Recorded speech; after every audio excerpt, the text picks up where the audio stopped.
Hola, ¿qué tal? ¿Cómo están? Como todos los martes a las 18 horas estamos en Saludarte, un programa que quiere que vos estés informado sobre temas médicos, para que conozcas y aprendas a cuidarte. Ese es nuestro objetivo. Desde hace 7 años tratamos de cumplirlo desde la 92.5 MHz FM Signos, desde la localidad de Munro, Vicente López, provincia de Buenos Aires, y también a través de la página web www.fmsignos.com.ar. En diferido nos escuchan en la provincia de Córdoba a través de la 94.1 FM Perfil Jovita, la 101.1 de la localidad de Villa Valeria y la 99.3 FM Belén de la localidad de Alejo Ledesma. Y desde Catamarca nos escuchan a través del 89.1 Radio SOF. Le damos la bienvenida a todos nuestros oyentes. Soy el doctor Marcelo Gus y ahora tengo el placer de presentar a mi colega, amiga, co-conductora del programa, la doctora Carmen Vázquez Rodríguez. ¿Qué tal, Marcelo? Muy buenas tardes. Muy buenas tardes a todos los radioyentes. Sí. Vamos a tener una entrevista con un colega y amigo. Estamos por vía telefónica conectados con el doctor Alejandro Hacking.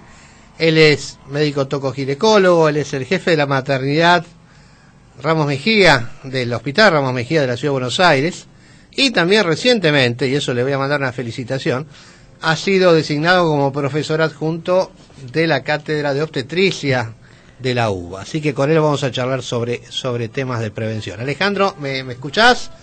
Buenas tardes, Marcelo. Gracias por la presentación. Bueno, un gran abrazo y felicitaciones. Bueno, muchas gracias. Mira, a ver, Ale, sabés que esto está dirigido no a médicos, sino a la población en general.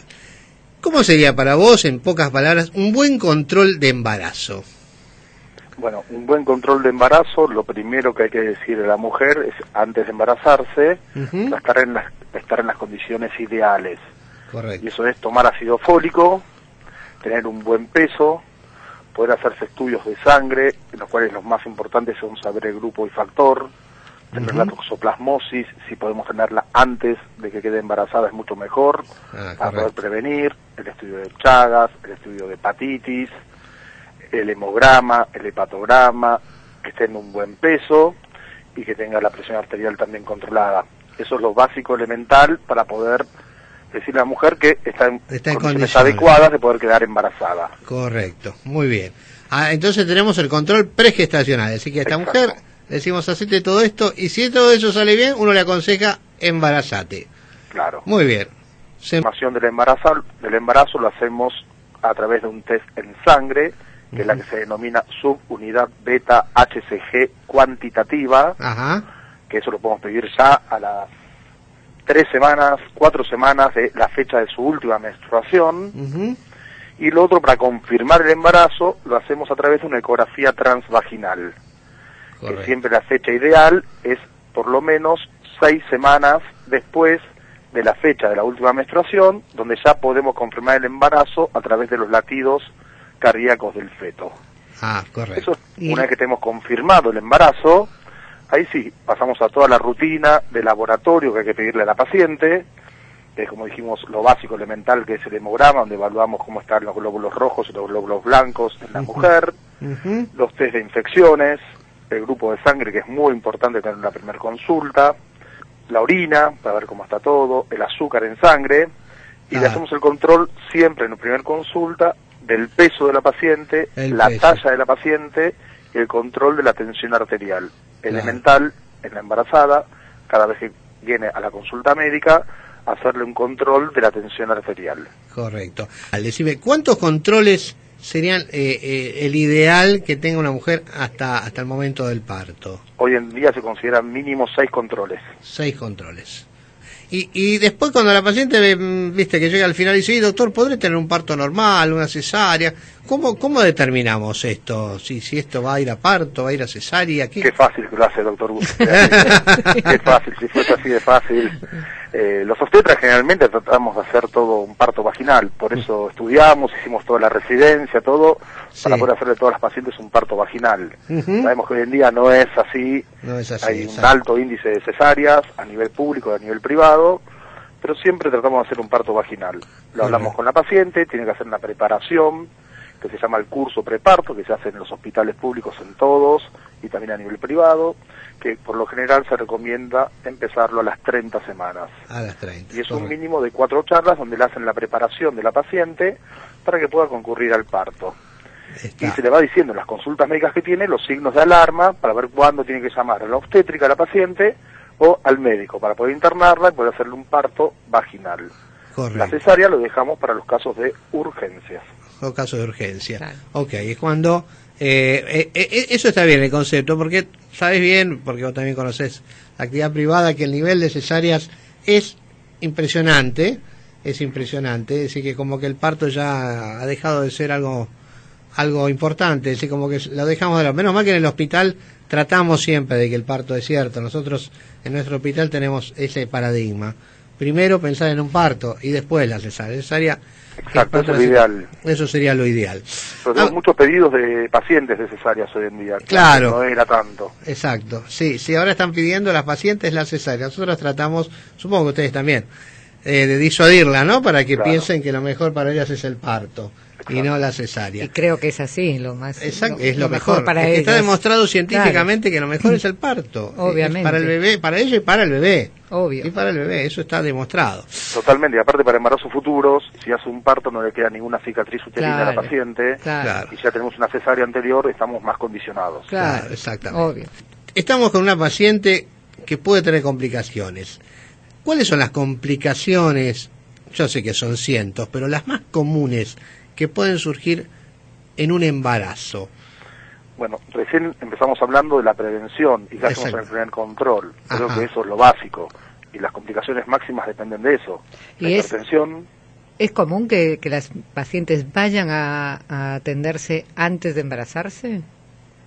Con el control preconcepcional es muy raro. Es muy raro, ¿no? Salvo a nivel privado, que sí, que la paciente te dice que va a quedar embarazada, pero a nivel público es muy raro. Dentro de las patologías más frecuentes que tenemos de complicaciones son la hipertensión, la diabetes y la restricción del crecimiento intrauterino. Claro, son las 3 patologías más frecuentes que tenemos, que pueden complicar la vía del parto. Después la infección urinaria es la más frecuente de todas, pero generalmente no trae complicaciones en el embarazo. A ver, diabetes, vos sabés que aparece mucho más de lo que uno piensa. Es un riesgo para la paciente y para el bebé la diabetes. Totalmente, porque puede traer desde macrosomía, que es el bebé que pesa más de 4 kilos, a las pacientes que tienen una diabetes mucho más grave, que puede traer lo contrario, que es un bajo peso, porque afecta la parte vascular de la paciente y del feto. Claro, es decir, ¿y cómo llegamos a la conclusión de que una paciente es diabética, digamos diabética gestacional, diabética del embarazo, producto del embarazo? Bueno, eso me parece muy importante. Estamos hablando de prevención y dentro de los estudios que hacemos a todas las embarazadas hay una recomendación que es hacerle entre las 24 y las 28 semanas del embarazo un test de diabetes, que es tomarle una glucosa, o sea, sacarle sangre y hacer una glucosa en ayunas y hacerle luego otra después de una infusión de un líquido que tiene gran cantidad de azúcar y se repite el estudio a las 2 horas. Ahí tenemos una tabla que nos da distintos valores y a través de eso podemos hacer el diagnóstico de diabetes gestacional. También con una sola glucemia en ayunas, cuando se repite y sigue dando el valor alto en ayunas, también tenemos el diagnóstico de una diabetes gestacional. Claro, nosotros los valores que manejamos en obstetricia son distintos a los que manejamos en una paciente no embarazada. Totalmente, y van variando de acuerdo los años, las sociedades, que van variando en algunos puntitos, los valores que vamos tomando como normales. Es el último paso, la insulina. El primer paso siempre, y eso hay que saberlo muy bien, es la dieta. El primer paso es hacer una dieta, y la gran mayoría de las pacientes con una dieta ya llegan perfectamente al final del embarazo, a las 40 semanas, y le hacemos el parto sin ningún problema. Correcto. La gran mayoría se controlan con dieta y nada más. ¿Y algunas... Está discutido también el tema de la metformina, que es una medicación que se usa mucho en las diabéticas fuera del embarazo. Y si no, llegamos al punto de controlarla con insulina y vamos perfilando a las pacientes, que es pinchando en el dedito y viendo cómo va haciendo su glucemia, su azúcar, de acuerdo a diferentes horarios del día. Otro de los temas, creo que también es difíciles para nosotros los obstetras, es la prematurez. Sí. ¿Es un grave problema en Argentina la prematurez? Sí, es un gran problema la prematurez en Argentina y también se asocia mucho con los embarazos adolescentes. Hablamos de un porcentaje aproximado de 10% de prematurez en los embarazos. La prematurez es el embarazo que finaliza antes de las 37 semanas. Y tenemos una prematurez extrema, que son los que tienen más riesgo, que son antes de las 28 semanas. Claro. Y esos chicos son los que pueden tener consecuencias después durante su desarrollo, durante la escuela, etcétera. Claro. Y decime, ¿cuáles serían los factores de riesgo que por supuesto... Acá en Argentina hay dos factores que son los mayores importantes, que son la anemia y la desnutrición. La anemia y desnutrición. Tenemos diferentes tipos de infecciones, como dijimos al principio, la infección urinaria también, pero la anemia, la desnutrición y el bajo control del embarazo son las principales causas de prematurez que tenemos con chicos que nacen o con bajo peso o menores de 37 semanas. Claro, eso muy bien lo que aclaraste, que uno dice a veces, y si nace 7 mesino, 8 mesino, como dicen, no, es muy grave que un chico nazca antes de tiempo, puede tener consecuencias, como vos bien dijiste, no solo ahora, sino a largo plazo.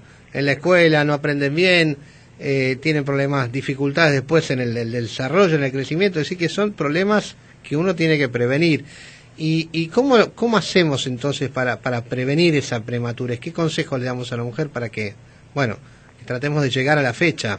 Claro, esto siempre, una buena nutrición durante el embarazo es importantísimo, la ganancia ponderal se denomina eso, que es de acuerdo a cada paciente, podemos hablar de un promedio de 8 a 12 kilos, después que no tenga anemia, por eso muchas veces damos suplementos, se llama de hierro, y después la prevención de las infecciones. Con estas tres cosas básicas y el control, un buen control del embarazo, que es un mínimo de 6 controles. Claro. Con estas tres cosas básicas, elementales, y con un costo mínimo, podemos llegar a prevenir muchísimos casos de prematurez. Y lo otro es el embarazo adolescente, ¿no? Claro. Es donde más se dan los casos de prematurez. Claro, en los embarazos en las chicas, hablamos de chicas de 15, 14 años que han llegado embarazadas al servicio porque, no han tenido una buena educación sexual, no han usado métodos anticonceptivos, que eso también es una falla, ya no nuestra, sino de la educación, ¿no? En general, que no han tenido una buena educación sexual. Prevención entonces, diabetes, hipertensión, sería otro caso grave, ¿no? Hipertensión es un caso muy grave porque puede llegar a las consecuencias que son la preeclampsia o la eclampsia. La preeclampsia cuando se tiene proteinuria, o sea que elimina proteínas por la orina, o la eclampsia que es el último punto, que es cuando tiene convulsiones. Hay que prevenir eso. Y la hipertensión se puede tratar perfectamente en el embarazo, ya sea con una dieta con poca sal. Que no tenga retención de líquido, y si no hay medicaciones que son más importantes, que pueden controlar perfectamente la presión arterial durante el embarazo. Pero para eso tenemos que saber cuál es la presión de la mujer. Y eso hay que controlar la presión arterial, si es normal, por lo menos una vez por mes. Por lo menos una vez por mes. Y saber que en el embarazo la presión normal es más baja que la general. Hablamos de 160, 100 de sistólica, 60 de diastólica, como la presión base de una mujer embarazada. ¿Y qué consecuencias puede tener para el bebé y para la madre una mujer hipertensa, una paciente hipertensa? Bueno, la peor consecuencia es lo que se llama restricción del crecimiento intrauterino, que es un chico que nazca con bajo peso, un bajo peso por abajo de 2.500 gramos. Esta es una de las consecuencias, pues puede haber muchas más, como ser un desprendimiento de placenta, que es la placenta que está agarrada en el útero, por un problema en las presiones, se desprende y eso es una urgencia obstétrica. Es tremendo. Las consecuencias para la madre, ¿no? La presión arterial alta, como dije antes, puede tener una eclampsia, una preeclampsia, que es un síndrome de HELP, que es otra complicación, que puede tener hipertensión en la madre, que son cosas muy importantes, y eso afecta al bebé posteriormente. Sí, aparte de la restricción del crecimiento, no es lo mismo que la prematurez, es un chico que nace... Prematurez menos de 37 semanas, la restricción del crecimiento intrauterino es que está creciendo por abajo de lo que le correspondería a ese bebé. Entonces tenemos anemia, son muchas las complicaciones, ¿no? Muchísimas. Son muchas y tenemos muchos en nuestra población, ¿no? Claro, ese es el tema, porque lamentablemente todavía, seguramente en tu hospital pasa lo mismo, llegan pacientes sin control prenatal. Totalmente. Pacientes que no sabemos, por ejemplo, como vos muy bien dijiste, el grupo de sangre es fundamental en el control, y resulta que llegan pacientes que no saben su grupo de sangre. Y tenemos el caso de la CRH negativa, por eso es importante, ¿no es así, Alejandro? Saber bien el grupo. La madre con el padre que es RH positivo, es una patología que puede producir alteraciones en el bebé si este bebé, el día que nace, es un RH positivo. Y se puede prevenir también, hay que hacerle unas pruebas que se hacen una vez por mes a esta mujer, pero si no se controla es imposible hacérselo. ¿Y ahí qué te parece vos, tu opinión? ¿Por qué la paciente ¿quién está fallando? ¿Estamos fallando los médicos? ¿Está fallando el Estado? ¿Está fallando la educación? ¿Por qué te parece que la paciente muchas veces o no hace bien los controles, o viene una vez al principio, una vez al final, o directamente llega en trabajo de parto? Te digo un ejemplo de ahora, actual.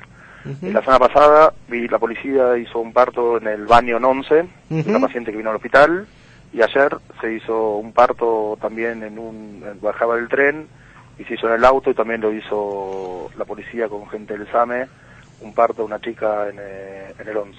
Claro.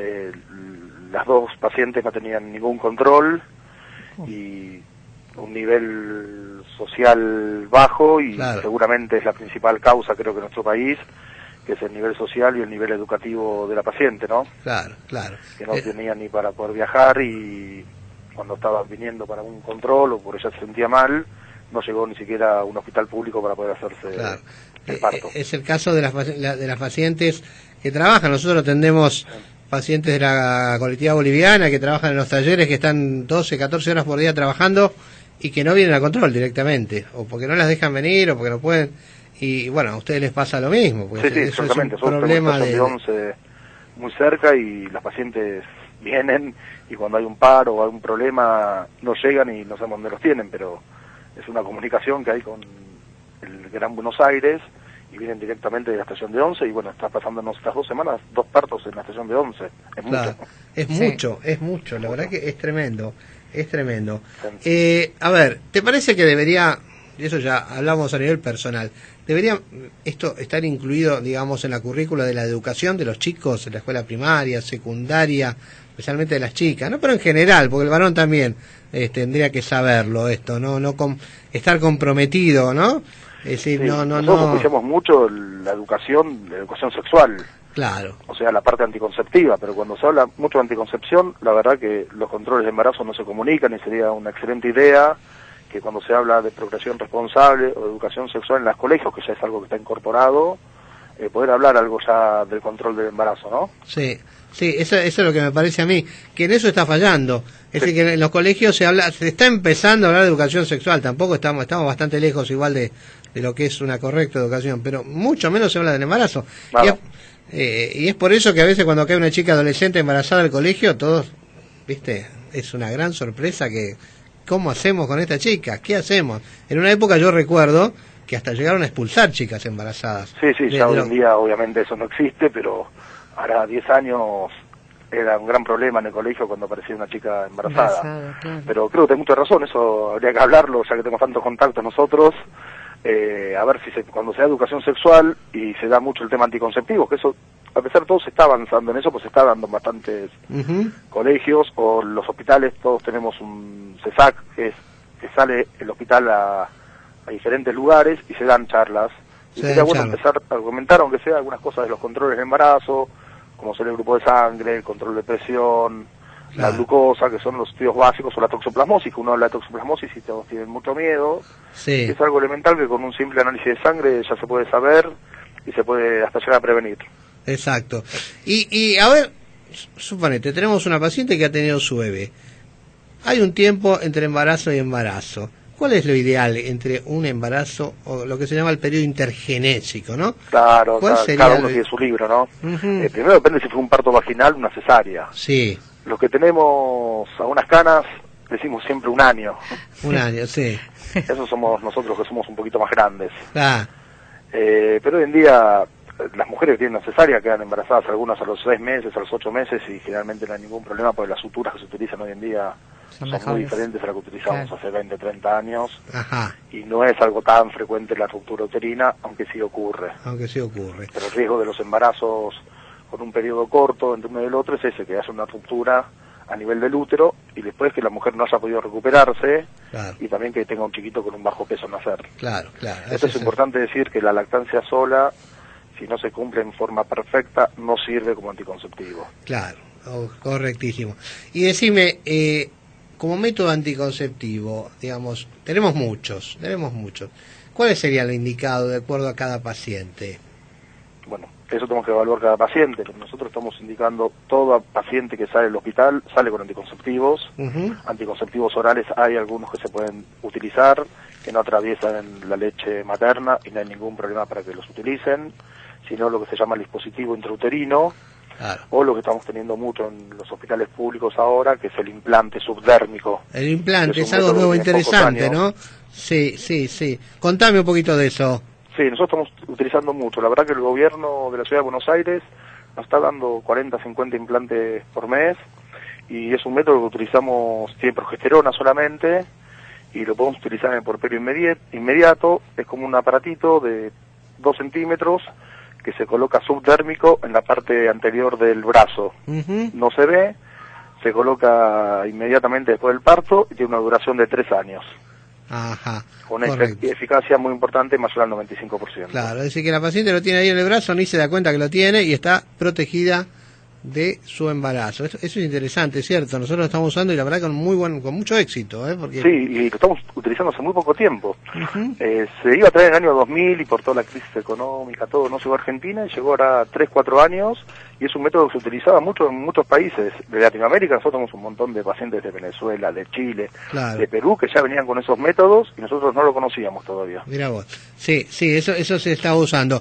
Y decime, ¿podemos decir que este método es mejor, por ejemplo, que el DIU, que las pastillas, o cada uno tiene una indicación especial? No, cada uno tiene una indicación especial.